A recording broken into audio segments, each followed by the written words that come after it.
કચ્છના દહીંસરા સ્થિત સ્વામિનારાયણ મંદિર ઘનશ્યામનગર ખાતે 74મો પાટોત્સવ અતિ ભક્તિમય અને હર્ષોલ્લાસપૂર્ણ વાતાવરણમાં ઉજવાયો હતો. 28 દિવસ સુધી ચાલેલા જ્ઞાન સત્રની પૂર્ણાહુતિ પ્રસંગે મંદિર પરિસર રોશની અને ફૂલોના શણગારથી ઝળહળી ઉઠ્યું હતું, જ્યાં મંગળા આરતી અને વિશેષ પૂજન બાદ ભગવાનને વિવિધ વાનગીઓનો મનોહર અન્નકૂટ અર્પણ કરવામાં આવ્યો હતો. આ પાવન અવસરે આચાર્ય શ્રી જીતેન્દ્રિય પ્રિયદાસજી સ્વામીજી મહારાજે આશીર્વચન પાઠવી સૌ હરિભક્તોને સંસ્કાર અને સત્સંગમય જીવન જીવવાની પ્રેરણા આપી હતી. પારાયણ અને સંતોના પ્રેરણાદાયી પ્રવચનોથી ગૂંજતા આ મહોત્સવમાં યજમાન પિંડોરિયા પરિવારે સેવાનો લાભ લીધો હતો.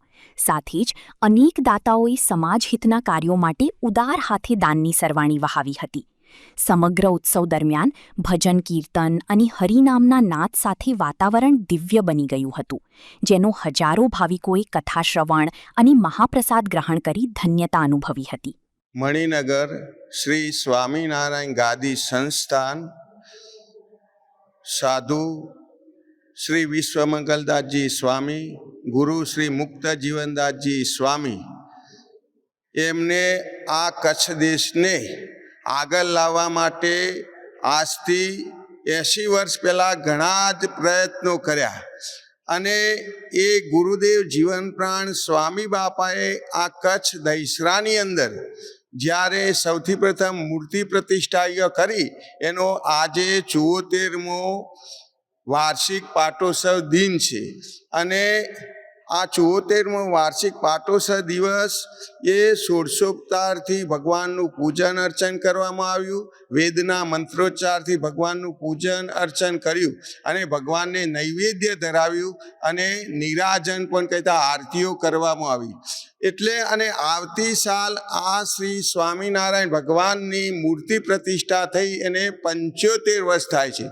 એ 75 વર્ષ થાય છે એટલા આનંદમાં શ્રી ઘનશ્યામ મહારાજ અમૃત પ્રતિષ્ઠા મહોત્સવ ધામધૂમથી 4 દિવસ ઉજવવાનો છે અને એમાં પણ અમૃત પ્રતિષ્ઠા મહોત્સવ એવું નામ આપવામાં આવ્યું. એટલે કે અમૃતમ શિશિરે વહની, અમૃતમ પ્રિય દર્શનમ, અમૃતમ રાજ સન્માનમ અને અમૃતમ ક્ષીર ભોજનમ. અમૃત છે એ શિયાળાની કડકડકી ઠંડી પડતી હોય એમાં સગડી મળે તો કેવું મીઠી લાગે છે, અને કડકડતી ભૂખ લાગી હોય અને ક્ષીર ભોજન કહેતા દૂધ પાક મળે તો કેવું અમૃત જેવું લાગે છે. અને ભરી સભામાં આપણે મહેનત કરી હોય અને રાજ સન્માન કરવામાં આવે તો અમૃત જેવું લાગે છે. અને પોતાનો પતિ પરદેશ ગયો હોય અને ઘણા સમય આવે તો પોતાની પ્રિય પત્નીને કેવો આનંદ થાય છે, અમૃત જેવું લાગે છે. તેમ આ અમૃત મહોત્સવની અંદર પણ ભક્તોને અમૃતનું પાન કરાવવાના છે પ્રવર્તમાન આચાર્ય સ્વામી શ્રી જીતેન્દ્રિય પ્રિયદાસજી સ્વામી શ્રી મહારાજ. તો આ દરેક ભક્તો એમાં કહેતા દેશ પરદેશના America, London, Bolton, Australia, Nairobi, Dubai, આ બધા જુદા જુદા દેશમાં રહેતા દરેક ભક્તો પણ અહીંયા આવતી સાલે પધારશે અને શ્રી ઘનશ્યામ મહારાજનો અમૃત પ્રતિષ્ઠા મહોત્સવ ધામધૂમથી ઉજવવામાં આવશે.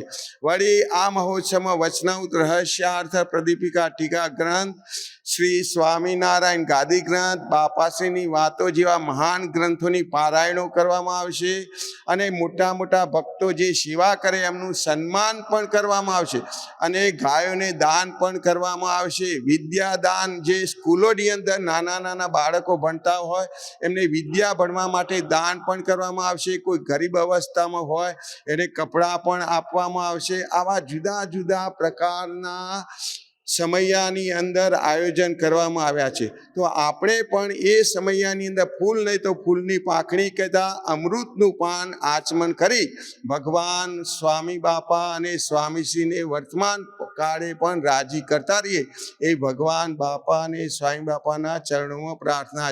આ સમયાની અંદર પ્રવર્તમાન આચાર્ય શ્રી જીતેન્દ્ર પ્રિયદાસજી સ્વામીશ્રીએ આશીર્વાદ આપ્યા હતા અને આશીર્વાદનું દરેક ક્ષેત્રોની અંદર ખૂબ જ જરૂર છે. હરિ ઓમ આનો ભદ્રાઃ ક્રતવો યંતુ વિશ્વતો દબ્ધાસો અપરિતાસ ઉદ્ભિદઃ દેવાનો યથા સદમિદ વૃદ્ધે અસન્ન પ્રાયુવો રક્ષિતારો દિવે દિવે ઓમ શાંતિ શાંતિ શાંતિ. આ વેદના મંત્રનો અર્થ થાય છે સર્વોપરી શ્રી સ્વામિનારાયણ ભગવાન જીવન પ્રાણ અબજી બાપા શ્રી લાખોના લાડીલા ગુરુરાજ જીવન પ્રાણ સ્વામી બાપાના અમારી ઉપર સારા સારા વિચારો અને આશીર્વાદ મળતા રહે કહેતા, અને આશીર્વાદ આપે છે એ આશીર્વાદની અંદર કંઈ અવાજ હોતો નથી, પરંતુ એ જ્યારે આશીર્વાદ આપે છે ત્યારે એ બ્લેસિંગ કહેવામાં આવે છે. એ બ્લેસિંગ અકસ્માત જેવા છે, જેમ રોડ ઉપર જતા અને ઓચિંતાનું અકસ્માત થઈ જાય છે, આમ બ્લેસિંગ છે એ ઓચિંતાના કામ કરી, જ્યારે સમય આવે ત્યારે બ્લેસિંગ આશીર્વાદ કામ કરી જાય છે, અને એ આશીર્વાદથી દરેક મનુષ્ય હંમેશા સુખી થાય છે. માટે ભગવાનના અને સત્પુરુષના આવા સમયમાં તો અવશ્ય આશીર્વાદ મેળવવા ને મેળવવા. જય શ્રી સ્વામી.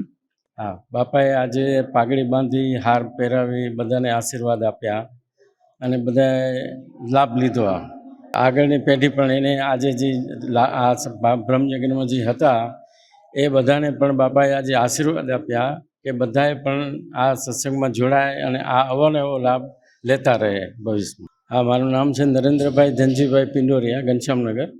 આજે આ પ્રસંગ બાપાએ આપણે લાભ આપ્યો તે 3 દિવસનો પ્રસંગ આપણે અહીંયા ઉજવ્યો છે, અને મારા બાના ધામમાં ગયા તે નિમિત્તનો પ્રસંગ હતો, અને એમાં બાપાએ ખૂબ ખૂબ લાભ આપ્યો બધાને, અને ખૂબ ખૂબ અમને પણ આનંદ થયો, અને હજારો માણસોને આજે એ બધો લાભ મળ્યો એમ.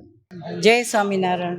હું કાંતાબેન પિંડોરિયા દહીસરાની, અને મારા સાસુ જે જીવાજી એમને વરસગાંઠ થઈ ધામમાં ગયા, એને એ નિમિત્તે 3 દિવસનો પ્રોગ્રામ રાખ્યો હતો, અને બાપાએ અમને જે બધાને લાભ આપ્યો એ અનોખો લાભ હતો.